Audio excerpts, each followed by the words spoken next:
menciptakan, Pak, yang membuat dia Ya, mewujud. ya, wa huwa Rabbul Alamin. Maka dia adalah Allah, Rabb alam semesta. Mungkin ada dua, Pak.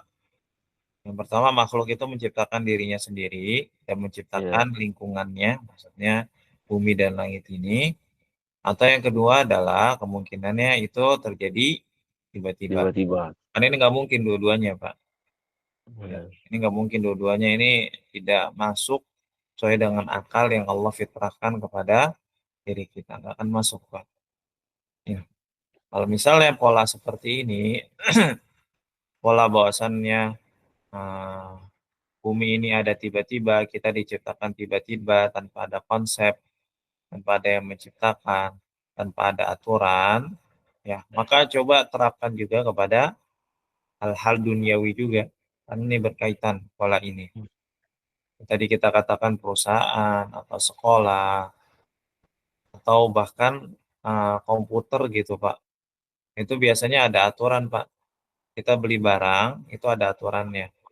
Misalnya di casnya, habis itu dia itu kemampuan baterainya, habis itu output sama inputnya berapa, habis itu normalnya idealnya tuh sehari pakai berapa jam, terus bagaimana cara menjaganya. Nah, ini siapa yang memberi aturan ini, Pak? Produsennya, Ustaz. Produsen yang membuatnya.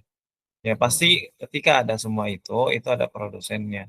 Lalu bumi ini tidak ada yang menciptakannya, ya kan nggak mungkin juga. Ada aturan-aturan yang tidak secara tertulis. Maksudnya aturannya adalah ketika makan, ketika lapar kita makan. Makan. Habis itu ketika capek kita tidur. Nah, ketika bosen kita cari apa? Cari hal yang membuat kita menghilangkan bosan tersebut. Ketika misalnya pusing, ya kita entah nyari obat kah, entah nyari solusi dan lain sebagainya. Itu aturan-aturan itu nggak mungkin tanpa ada yang Mengatur, ya kan? ngaturnya. Ya. Maka Anda nggak tahu jawaban mereka orang-orang ateis seperti apa untuk menjawab hal ini.